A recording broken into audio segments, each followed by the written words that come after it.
Okay, we are coming to almost to the end of the Joseph story. I'm sad. Yeah, I know. It's because once it's gone, it's gone. No, you can go read it again. It's in the Bible, so that's okay. But this happens to me at the end of every series we do. When we got to the end of John, we did John a couple years ago. I was so sad because we got to the end of John and I can go back to John 1. In the beginning was the Word, so it's kind of fun. So anyway, it's the story of Joseph. Many of you may not have known much of his story before, and there's so much of Genesis dedicated to Joseph's life. So you get a clue that God's saying there's something very important about this guy's life, and there's a lot that you can learn from him.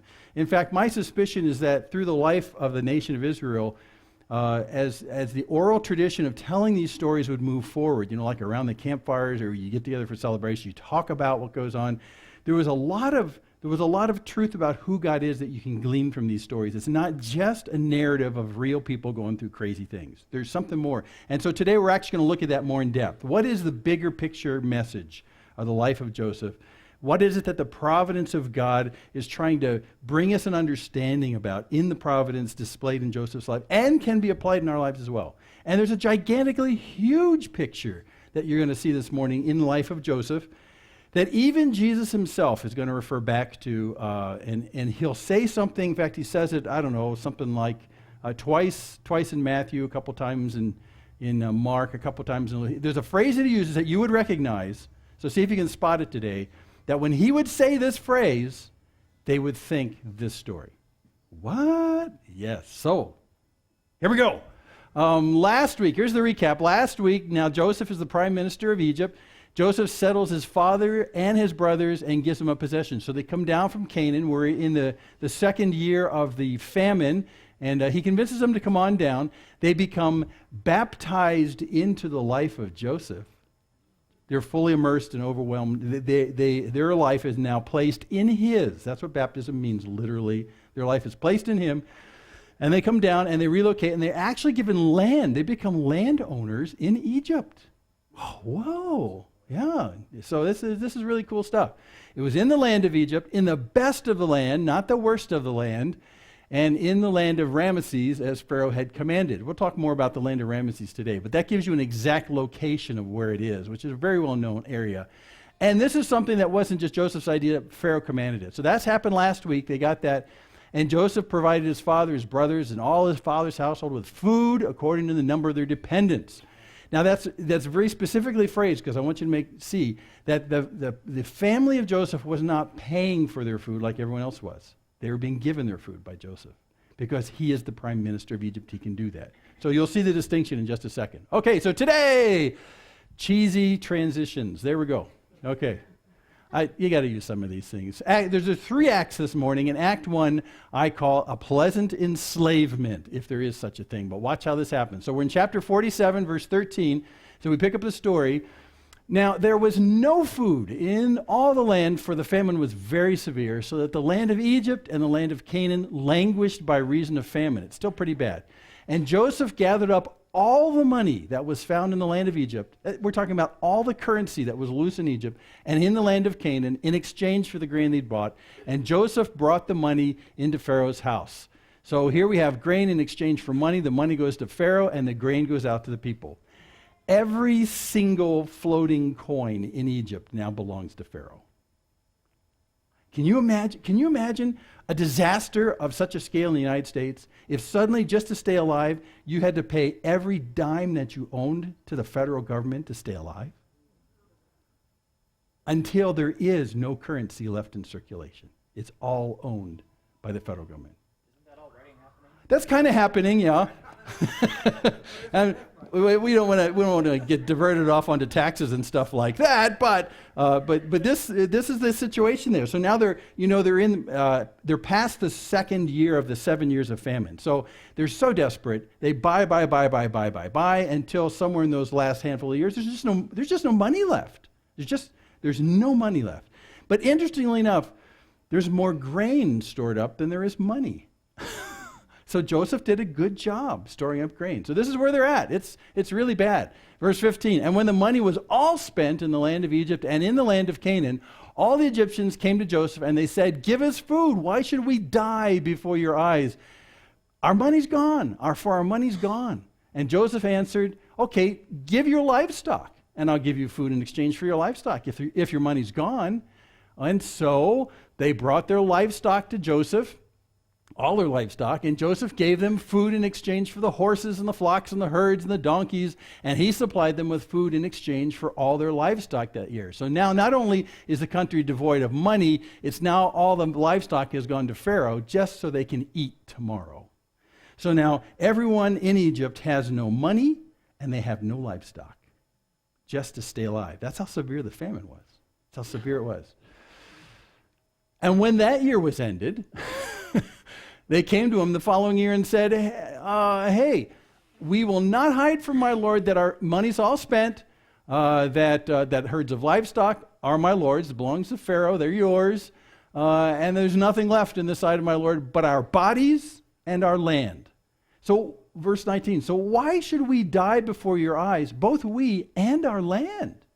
I mean, they're saying, we've got nothing of value anymore except our land and our bodies. So, can we make a deal based on that? And they did.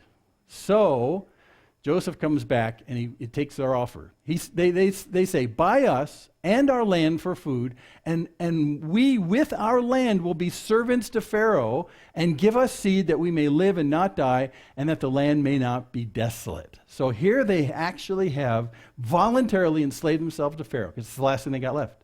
And they have land, which they've also given to Pharaoh in exchange as well. So now they're not even landowners anymore. But they do say, you don't want the land to die. So the land is yours. Why don't you give us the seed we need to actually plant? So we must be getting near the end of the drought because things are starting to grow. So, but they're saying here, we've given you our land. We can't live off our land anymore. You own the land. But if you give us the seed, that would solve the problem.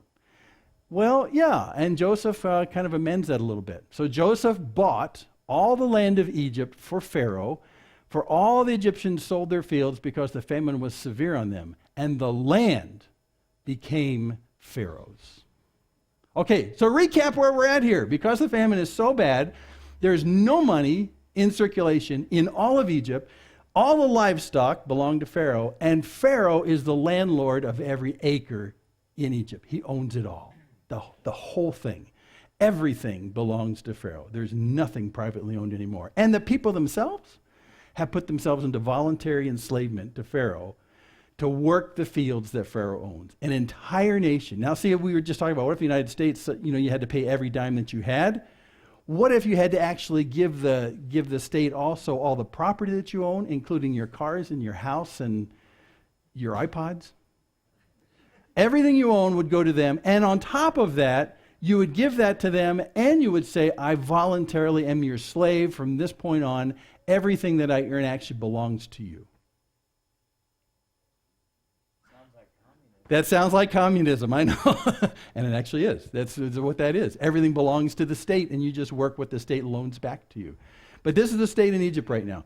Interestingly enough, if you go through the timeline of the known history of the pharaohs through Egypt, you should be able to spot a time where suddenly Pharaoh, as the centralized head of government, becomes extraordinarily rich.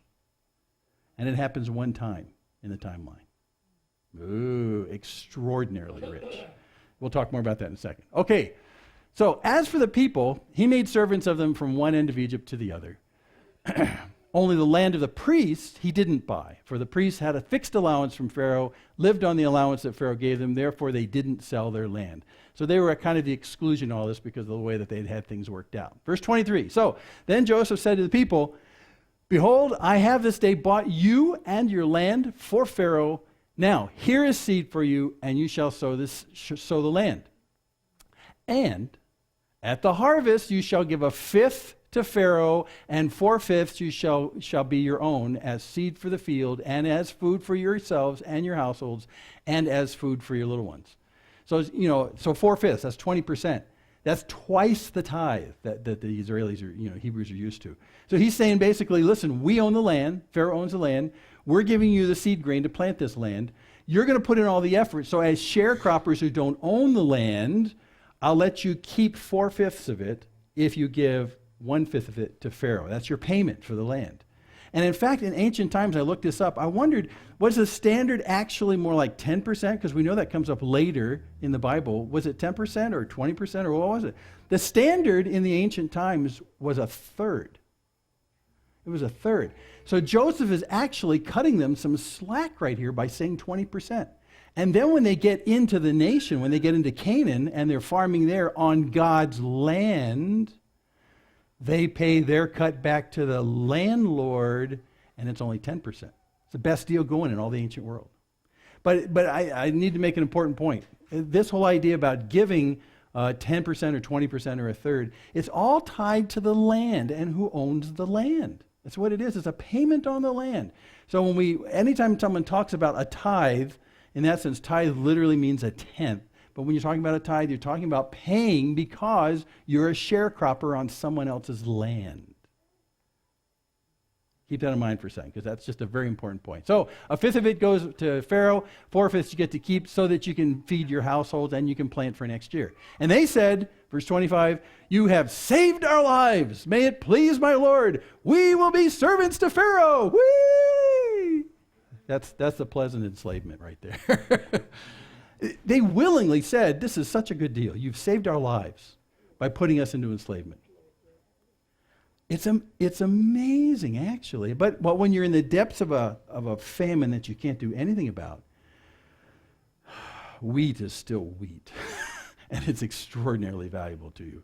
And as they have gone along and as they've given everything to Pharaoh through Joseph, they finally said, if you take us and feed us, I think we may be able to plant some grain, but the land's yours. So Joseph has actually been very flexible with them. He's taken every offer that they've had to keep them alive, and on top of that now, although the entire nation is enslaved, they're happy with Joseph. It's an astonishing thing. It's an astonishing thing. By the way, without making too much political commentary again, sometimes enslavement to the state seems like the best deal going if the state will feed you directly. No more comment. Okay, let's move on. So, verse 26. So Joseph made it a statute concerning the land of Egypt, and it stands to this very day that Pharaoh should have 1/5. The land of the priests alone did not become Pharaoh's. So there we go. Thus, Israel settled in the land of Egypt, in the land of Goshen, and they gained possessions in it and were fruitful and multiplied greatly. Now, this is an interesting kind of summary statement about Israel because we just saw Egypt get enslaved, but Israel didn't get enslaved. Israel still has possessions. You see that? So they were like they had the favored status in the land. Joseph was still feeding them. He was providing grain for them. He gave them a possession in the best part of the Nile Delta in Goshen. They have possessions, they have land, they have standing, and everyone else in Egypt is enslaved to Pharaoh. Fascinating. Now, at this point, we're only talking 70 males plus their family that we're talking about for Joseph's family, but still, it's an amazing thing that they're excluded. This is a picture from space of this wonderful Nile Delta. If you're going to pick a place to move to in Egypt, pick that green thing. Right down here at the bottom of this, there's a grayish thing at the neck of the Nile before it goes. That's Cairo down there. Memphis is further down here, not the Memphis of Elvis Presley, the Memphis of Egypt. That's right. It started in Egypt, okay? Alexandria is up on the coast, up here on the left. So everything that's Egyptian is around this Nile Delta and on either side of the Nile as it comes down here. And this Nile right here, it is bringing watershed water from the entire continent of Africa. So this is a wonderful place to be. So they settled here. Right there is where Ramses is. Historians agree today. It's on the eastern edge of that fan of the Nile Delta. And Ramses was a pharaoh that existed 1279 to 1213 BC. Now, this cannot be the same Pharaoh during the time of our story, because we know that the temple was built by Solomon in the 900s BC, and we know that the Hebrews will be in captivity for at least 4 centuries, which puts it way back 13, 14, maybe a little bit further back, 1500 BC. So this guy, so this is how we know actually that the writer, when it says it was in Ramses, he's using a relatively recent reference to an area that happens after our narrative actually happens. So someone reading after this, someone reading like in the time of David, which would be 1000 BC, it would be 200 years after Ramses. Someone reading about this at that point would say, oh, I know where Ramses is, it's right over there. So they were in where Ramses is. But it wasn't Pharaoh was not the Ramses. Ramses wasn't the Pharaoh, it was somebody else. But it's in the area that the famous Ramses built. That's what we're saying. Today, if you dig under the very famous and well-known area of Ramses, you get a city that's called Avaris. And Avaris is levels down. You know, when you talk about ancient civilizations, the highest civilization in the archaeology is the most recent. As you go down, it gets older and older and older. You go down underneath Ramses and you get to Avaris. And Avaris is full of foreigners in the evidence there. The houses are built based on Semitic designs, Hebrew designs. The swords are Semitic looking, they're not Egyptian. They have herd animals. Some of them are actually buried with some of the people. And remember, the Egyptians despise shepherds. So who would actually be buried with their animals? Semitic people. So here's this area. It's actually, the excavation of Avaris is controlled by an Austrian museum right now. But they think that this settlement of Avaris is bigger than just that little yellow dot. They think that the settlement actually covers most of the eastern fan of the delta. But they haven't been able to excavate all of it because there's people living on that. But it's a very interesting thing, and I'll refer you to this movie that some of us have seen called Patterns of Evidence. It's a very interesting thing. No one in the secular historical realm is willing to admit that this may be the Jews that came from Canaan, because the timing is wrong, because Ramses is 1200. And that's wrong for the timing, see? But if you go back and realize there was probably another pharaoh and Ramses was just the name of the region, better known to people who later read the story, then it starts to make sense. Anyway, Avaris is there. It's still being excavated to this day. There is, without a shadow of doubt, a huge footprint of people who are not Egyptian who live in Egypt in some of the finest parts of the Nile Delta. So anyway, so they settled there, and again, his summary statement, they gained possessions, which means land. They were fruitful, and they multiplied greatly. Their families expanded and expanded and expanded. And in fact, if you fast forward later on, and when you get to the Exodus story, by the way, the book of Exodus is right after Genesis. So if you really got some momentum going reading Genesis, just keep going. You'll find that the Egyptians got scared of the Jews because they multiplied greatly. Suddenly, they were becoming the dominant majority race in Egypt. And they got freaked out by that. To this very day, countries actually manage their politics based on that because they don't want certain groups to go large enough that their voter base can overwhelm the legacy voter base. That's what goes on in Israel to this day. Israel's afraid that if they actually incorporate the Palestinian West Bank into Israel, there'll be more Palestinian voters than there are Jewish background voters. So that same thing's going on. That's why they end up becoming enslaved themselves. But at this point in the story, the Jews are the only free people in all of Egypt. Okay, so let's push on. 28, and Jacob lived in the land of Egypt 17 years. So the days of Jacob, the years of his life, are 147. Uh-oh, we're coming to the death of Jacob. Can you feel it? Can you hear it? And by the way, we pointed this out once before. 17 years is a very important number. It turns out that Jacob and his son Joseph were only together for 17 years in the beginning, because the age 17 is when Joseph got sold off into slavery. So Jacob and Joseph lived together in the family for 17 years. There's this huge gap of time when Joseph goes to Egypt, becomes the prime minister, and then Jacob and the family comes down, and Jacob gets to spend another 17 years. 17 and 17. And 17 has a whole bunch of numerology issues that we won't go into right now, but I want to show you one just really quick. Can I? Okay. Jacob is going to die in just a second at age 147. And if you're into numbers, like some of us are, and by the way, the rabbis were. Did you know this? Because they error-checked their copies of the Old Testament using numeric methods. They would count to the middle character of the book and stuff like that. They counted the Old Testament. God knew that they were going to be counters, and so watch what he does right here. If you factor the age of 147, that's 7 times 7 times 3. Oh, no. Am I back in junior high math again? But look at the age of the other patriarchs. We have Abraham, Isaac, and Jacob. Their ages at death, Abraham 175, Isaac 180, and Jacob 147. Do you see the numeric sequence? No, you won't until you factor those numbers. Watch what happens when you factor the numbers. It's a numeric sequence. The first two numbers increment by 1 as you go down, and the third number decrements by 2 as you go down. That's exactly the right response to have. How'd you know that? I read books. That's just there.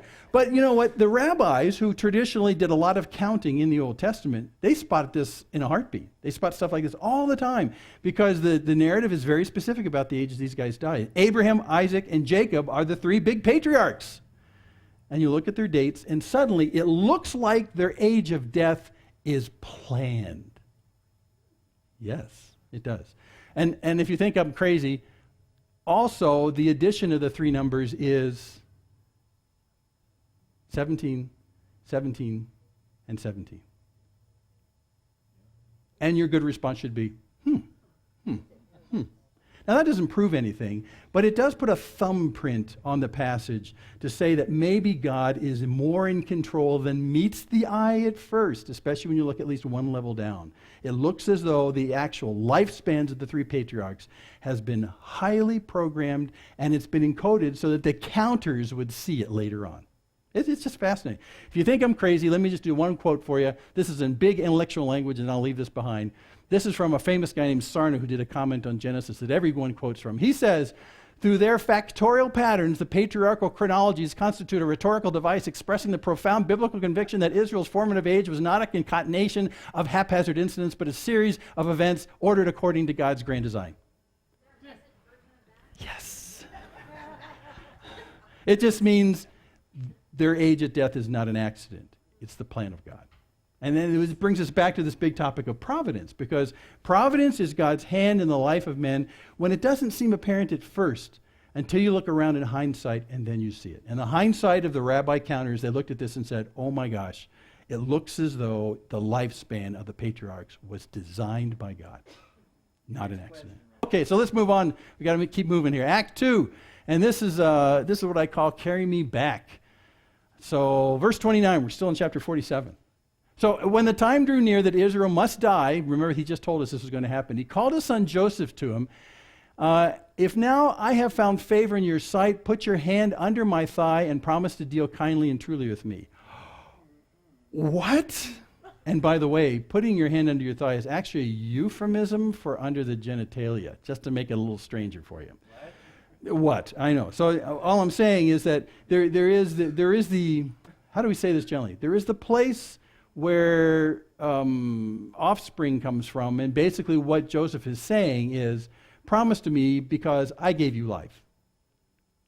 That's what he's saying. You came from me, so now that I'm dying, you need to do something for me. You owe me in a weird genetic sense. This was pretty standard ancient stuff. We don't do this today. I'm very glad. But just suffice it to say, Joseph is saying, I want you to promise me something, and I'm your dad, so stick your hand here. That's just kind of weird. Okay, so he says, this is what he wants him to do. He says to Joseph, do not bury me in Egypt, but let me lie with my fathers. Carry me out of Egypt and bury me in their burying place. And Joseph answered, I will do as you've said. And then Jacob says, swear to me. And he swore to him. So that's what it is. He wants him to bury him back in Israel, back in that promised land over there. And that's an important point we'll get to later on. Then Israel bowed himself upon the head of his bed. What Israel, by the way, that's the other name for Jacob. Don't get that confused. That's the post-wrestle with the angel God name that he's given. So anyway, so he bows himself upon the head of his bed. Some of your books might say on the head of his staff. It's kind of an ambiguous thing. But what he's saying, what he wants to do is basically bow down to Joseph to show him respect. But Jacob can't get down to the floor. He can only get down to the bottom of his bed. So that's what he's saying right here. That's just the convenient lowest he can go. So it's a sign of respect. So they make that promise. We'll come back to this later because it's just an inclusio right here. Act 3, a cross blessing. What? Yes. And that rhymes with cross-dressing, but it has nothing to do with it. So verse 1 of chapter 48. After this, Joseph was told, behold, your father is ill. So he took with him his two sons, Manasseh and Ephraim, And it was told to Jacob, your son Joseph has come to you. Then Israel summoned his strength, sat up in bed, so he's actually bedridden right now. And Jacob said to Joseph, God Almighty appeared to me at Luz in the land of Canaan, and he blessed me. Luz, which sounds like a laundry detergent, that's not what it is. Luz is the alternative name that was used for Bethel, which you'll see is figured very prominently in Jacob's life. There's a couple passages there in Genesis 28 and 35. You can see what we're talking about. But what he's saying is that God came to me at Bethel, called Luz by the pagans, and he blessed me. And he said to me, and this is what God said to Jacob way back then, behold, I will make you fruitful and multiply you, which sounds like this happening in Egypt. And I will make of you a company of peoples, which he's doing in Egypt, and I will give you this land to your offspring after you for an everlasting possession. So God comes to Jacob and says, this is what I'm going to do for you. But there's sort of a conflict right here, because what is this land? Is it there? That's where they are right now. They're in the Nile Delta. Is that the land God is promising that they'll become fruitful in? Actually, it's not. This land is over here. So it's Canaan. So Jacob is saying to his son Joseph, God's going to multiply my family, yes, and it's happening right now, and we're going to be fruitful, but we're in the wrong place. We're in the wrong place because God promised in this land, the land that Jacob was in at the time, at Bethel, which is right smack dab in the middle of Israel today. It's right up there. In fact, you can find it very easily if you take a trip there. It's still there. It's not called Luz anymore, so don't try that one. Call it Bethel, and you'll find it. So that's what he's saying. God promised this promise to me and my family, but you know what? We're in the wrong place. We're supposed to be in this land. That's the problem. And he goes on, and now your two sons who were born to you in the land of Egypt before I came to you in Egypt, they're mine. What? He's actually adopting them right now. I'll explain why in a second. Ephraim and Manasseh shall be mine as Reuben, the oldest, and Simeon, second oldest, are. What he's doing is he's actually adopting Joseph's two sons, Manasseh and Ephraim, to be equivalent in status to the other sons of Jacob. Because the preferred oldest son of the family always gets a double portion in the inheritance. So what he's actually saying is that, Joseph, I want you to be that oldest son who gets that preference. In fact, he is the oldest son of the mother Rachel. Reuben is the oldest son of Leah. So he's saying, I want you to have that favored status. I want to give you two portions in this land that we need to go back to. And what I'm going to do is I'm going to give it to you through your two sons. That gives you the two equivalent things.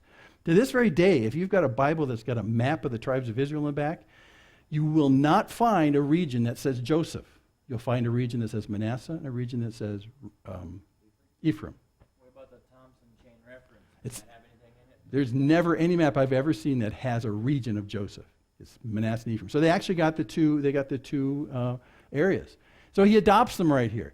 And the children that you fathered after them shall be yours. So he's saying, give me Manasseh and Ephraim, and all the rest of your kids are yours.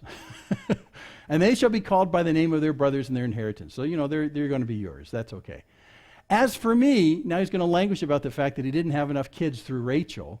As for me, when I came from Paddan, which is where he went off to get Rachel, actually from family, to my sorrow, Rachel died in the land of Canaan on the way. They were moving through when there was still some distance to go to Ephrath, and I buried her there on the way to Ephrath, that is Bethlehem. In fact, very famous prophecy that we hear at Christmas all the time. As for you, Bethlehem Ephratah, Ephratah is the ancient name of Bethlehem. So what he's saying is that I tried to have more family through Rachel, but we were in the process of coming back home to Canaan, but we got to Bethlehem, Ephrath, and Rachel died. And so I didn't have any more kids by her, so I'm basically claiming your two sons as my extra boys through her. That's what he's saying. So he's adopting them. He's adopting them and giving them full shares in the land. And when Israel saw Joseph's sons, he said, who are these? Wait, didn't we just go over that?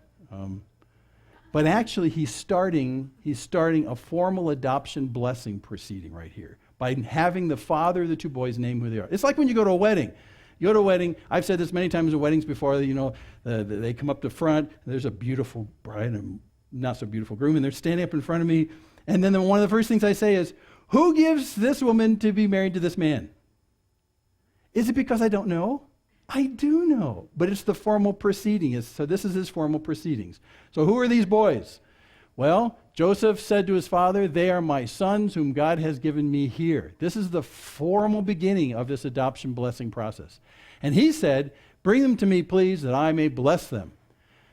Now, the eyes of Israel were dim and with age, so that he could not see. So Joseph brought them near him, and he kissed them, and he embraced them. Again, the kissing and the embracing is part of this adoption process, it turns out. And Israel said to Joseph, I never expected to see your face. And behold, God has let me see your offspring also. He's just remarking how good God has been to him in this whole reunion process. So the boys are there. Joseph removed them from his knees. By the way, you know how old the two boys are right now? They're in their 20s. So, yeah, but this is how the adoption process works, So you got one 20-year-old here and one 20-year-old here. You got Manasseh and Ephraim, and we're getting ready to do the formal adoption. He's sitting on Joseph's knees, which is a sign that they belong to him. And the second, the transfer is going to happen. So here we go. And Joseph took them both, Ephraim in his right hand toward Israel's left hand, and Manasseh in his left hand toward Israel's right hand. So this is my cheesy graphic. You're looking down on top of Joseph. That's his head in the middle there, and his two arms. So as you're looking down, Ephraim's on his right hand, so that's his right hand. Manasseh's in his left hand, so that's his left hand. Got it? I know, cheesy is my middle name. And so, and he brought them near him, so he brings them near Jacob, so he actually advances them toward Jacob like this to present them formally for this adoption process. And there's Jacob, he's on the receiving end, there's his head, see? Okay? And here's the two boys coming up from the right from Joseph. And Israel stretched out his right hand and laid it on the head of Ephraim, who was the younger, and his left hand on the head of Manasseh, crossing his hands, for Manasseh was the firstborn. What is going on? Because, see, when the blessing happens, the right hand is the hand, that's the primary hand. So whatever head this right hand goes on, the right hand is very important. That's the one who's going to be blessed in preference, first above the second. So instead of doing what Joseph did a little stage handling here. He got the kid that's the oldest in line with Jacob's right hand, and he got the kid that's younger in line with so he's got them lined up to the appropriate hands. And then Dad goes, "Hosha!" and crosses his hands. With all that stage planning, it's not going to work. So he switches his hands, and he blessed Joseph, and he said, "The God before whom my fathers Abraham and Isaac walked, according to his name, the God who's been my shepherd all my life long to this day, the angel who's redeemed me from evil." That was the wrestling match that happened there at Bethel. Bless the boys. So it isn't actually Jacob who's blessing the boys. It's the God of Jacob that Joseph is asking to bless the boys. You see that? It's a very important point. Okay, and in them, let my name be carried on, and the name of my fathers Abraham, Isaac, and Jacob, and let them grow into a multitude in the midst of the earth. So this is the adoption/blessing, asking God to bless them. And of course, Joseph gets bent out of shape, verse 17. When Joseph saw that his father laid his right hand on the head of Ephraim, it displeased him, and he took his father's hand to move it from Ephraim's head to Manasseh's head. So now we have this wrestling match going on. No. It's kind of funny, actually. I think it's pretty funny. And Joseph said to his father, "Not this way, my father, since this one is the firstborn, and your right hand on his head. Put your right hand on his head. You got to do it the right way." But his father refused and said, "I know, my son. I know. I'm not stupid. My eyes may be bad, but I know what I'm doing." Now, this is in stark contrast if you go back to the life of Jacob and Esau. You remember that little subduction that happened there with Isaac, their father? And Jacob went in there and kind of furried up his arms so he'd feel like furry Esau and all that. Remember that? Isaac didn't have a clue. So Jacob is saying, "I know what's going down here. And I'm doing this on purpose. He also shall become a people, and he also shall be great." Just as an aside, if you look at the demographics of the 12 tribes of Israel after this, Ephraim becomes the largest tribe in the northern kingdom of Israel. He's huge, becomes huge. But I'm just saying that at this point, Jacob has put his hand on the correct of the two sons, because the tribe of Ephraim gets huge. And in fact, you can check the demographics in the narrative in Exodus. You can find out how big the tribes are when they leave Egypt, and you can find out how big they are at the end of the 40 years of wandering. Ephraim's tribe really gets big. Reuben and Simeon's get smaller. So you can see this. So this is actually true. This is actually true. So he blessed them that day, saying, by you Israel will pronounce blessings, saying, God make you as Ephraim and as Manasseh. So they're going to be held up as ideals for this kind of growth and blessing. And thus he put Ephraim before Manasseh. What? Yeah. And then Israel said to Joseph, behold, I'm about to die, but God will be with you and will bring you again to the land of your fathers. Again, you're in the wrong place, but you will be in the right place eventually. And these two boys of yours that now have become my adopted sons, they'll grow and be very large entities in their own right. So this is what's going to happen. And will bring you once again to the land of your fathers, back to Canaan. Moreover, verse 22, I've given to you rather than to your brothers one mountain slope that I took from the hand of the Amorites with my sword and with my bow. That's the last verse for this morning, but if you're thinking, what? What's that all about? There's so much dispute about this from commentaries and stuff like that. But there is an episode that happened when the second and third oldest, Simeon and Levi, went out and brutally went out and attacked the Amorites for what they did to their sister Dinah. And that was here. And how do we know it's here? Because this phrase right here, mountain slope, literally in Hebrew is the word Shechem, which is a very well-known place to this very day, Shechem. And that's what's mentioned in the narrative as well. If you go to Israel today, you won't find a Shechem village. What you need to go up to where Nablus is, which is right in the middle of the most violent part of the West Bank, unfortunately. The Nablus is in the east-west valley, and where the Nablus Valley hits a little north-south valley, that's where Shechem is. Very, very famous.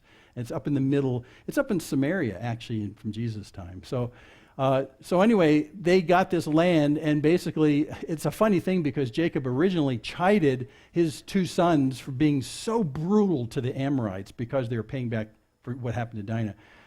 But then they get this land, and now Jacob is saying, I got that for you, and so I'm going to give it to you. Well, okay.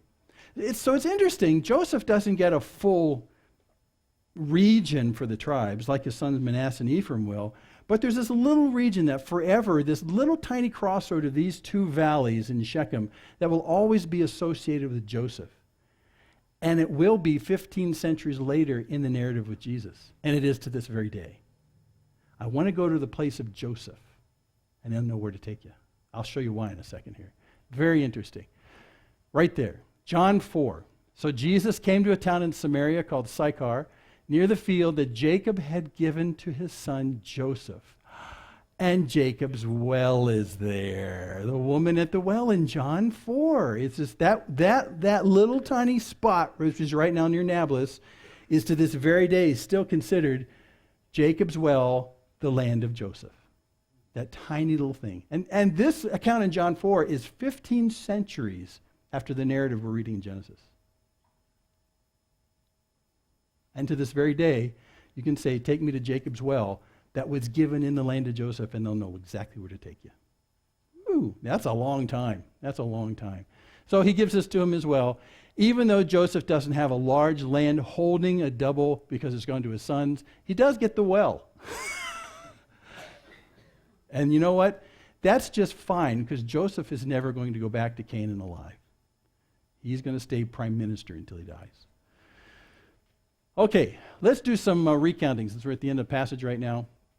We saw this picture, and here we've got Egypt on the left where they're living, and Israel on the right, the Canaan, that's the land of promise, that's over there.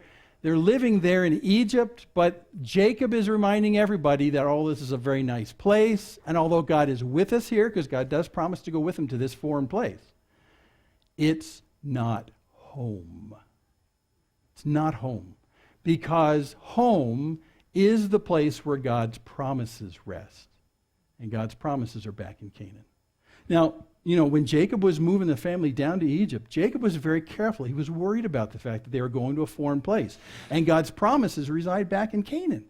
And God says to him very clearly, don't let that mess with your head. It's okay. I will go down with you to Egypt. It's a foreign land. And I will make you a great nation down there. So you're not doing anything against the rules. You're not disobeying me. Just never forget the promises reside back in Canaan. But for a time, temporarily, you're going to be in Egypt. This is very important. That's the land of promise. This is the land that they just were in for a while. Now let me draw the bigger picture stuff for you, and we'll quit with this.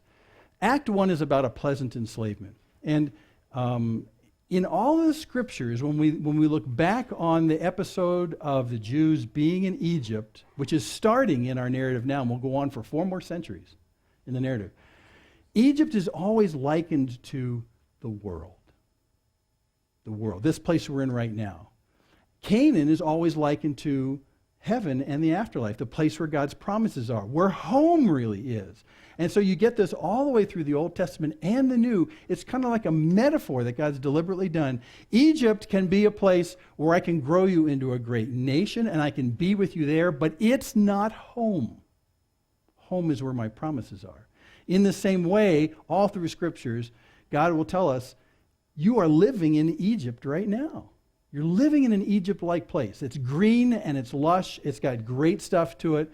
But don't forget the fact that there's still a Pharaoh who hasn't bended his knee to me, but I can still be with you in this Egypt, and life can be good if I'm with you, and I will be with you, and I'll be alongside of you, and I'll bring life to you here. But just don't get too attached, because this isn't home. That's what Egypt is always figured to be in the narratives of the Old and the New Testament. It's a nice place, but it's not home, because the promises of God are someplace better and elsewhere.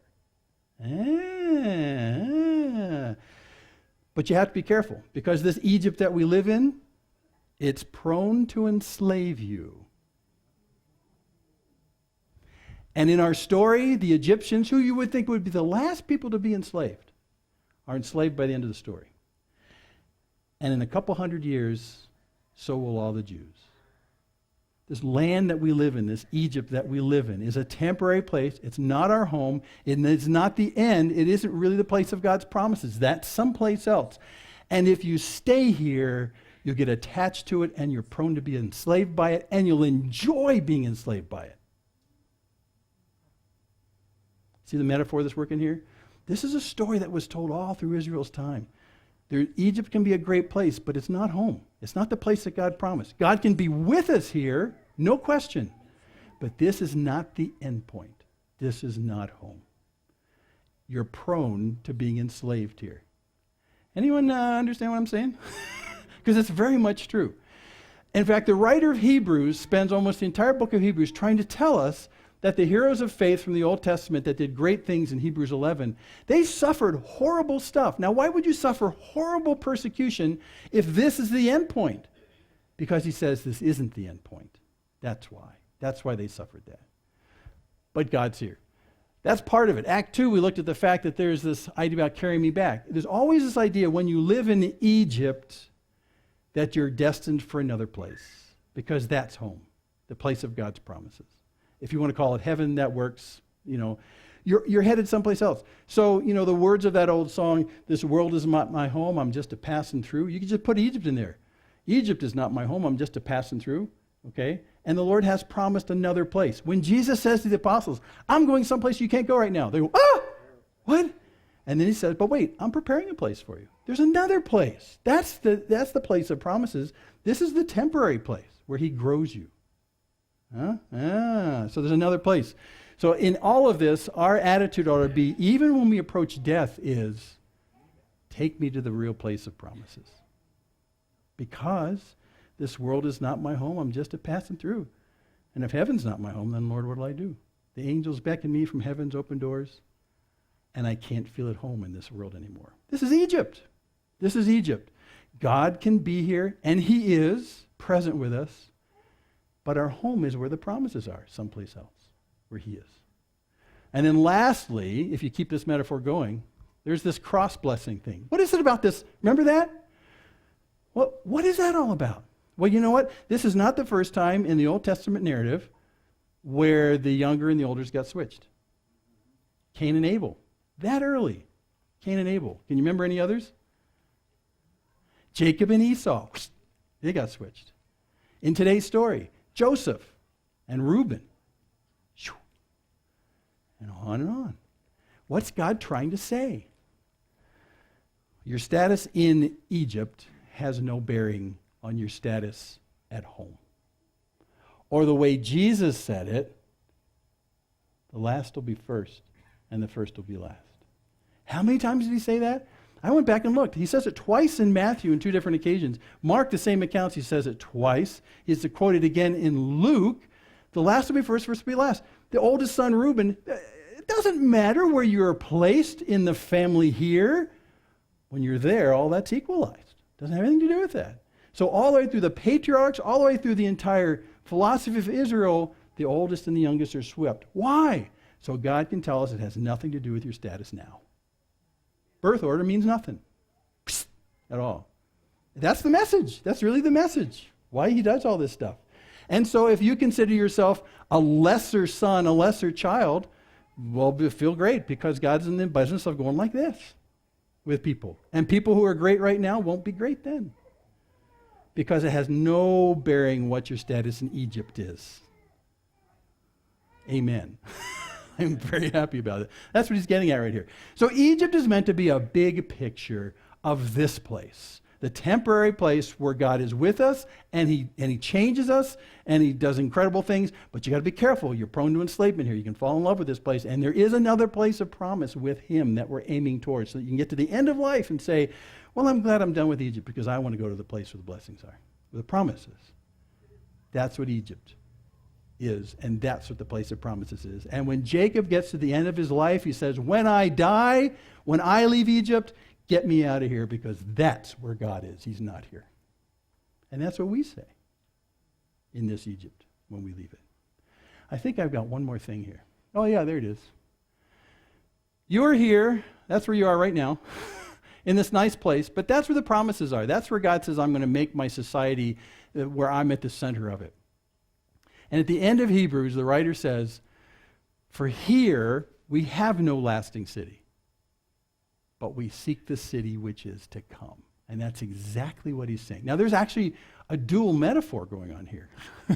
Because he's saying God's promises to Israel are in Canaan, not in Egypt. We look at Canaan in Israel right now, and in the writer of Hebrews and other places, we're supposed to understand that that's not even the end point. There's more after that. And all the writer of Hebrews is saying is that the land of Canaan is not the ending point either. It's meant to be a picture of the fact that the big ending point is with God in heaven. You just digested a ton of theology today. And it all comes if you sit around a campfire and you tell the story of Joseph and the family that goes to Egypt, and you can say, you know what? There's theology in this. Because God has left us here in Egypt to develop us and to change us and to be with us. But this is not home. Amen. Okay. Because here, there is no lasting city. That's why we look for the city which is to come. It's almost the last words of Hebrews. Okay, well, let's quit. I ran along, but I read to you a chapter and a half, and you didn't even know it, did you? See? Okay.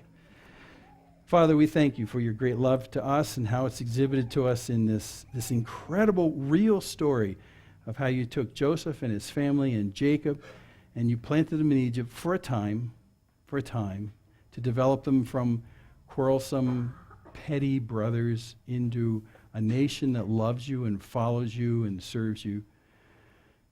And Father, we thank you that you've called us to yourself as well. You've adopted us into this family. We're glad that the last and the first will swap places. And we're glad that you and you alone are the first and the last. That in you all things hold together. All things are created by you and for you. And you have gone ahead of us to create a place for us to be with you. Many mansions. If it were not so, I would have told you so. So the plans are still in effect for you to bring us to yourself, to have us enjoy your presence in this home that this is not. But we thank you for your presence with us right now and pray you'd continue to use this Egypt that we live in to change us in profound ways, to make us suitable for that kingdom which is to come. So we thank you for the incredible price paid for us by Christ that we can be part of this. And as simple adopted children, our only exquisite response is thanks. So we thank you in Jesus' name.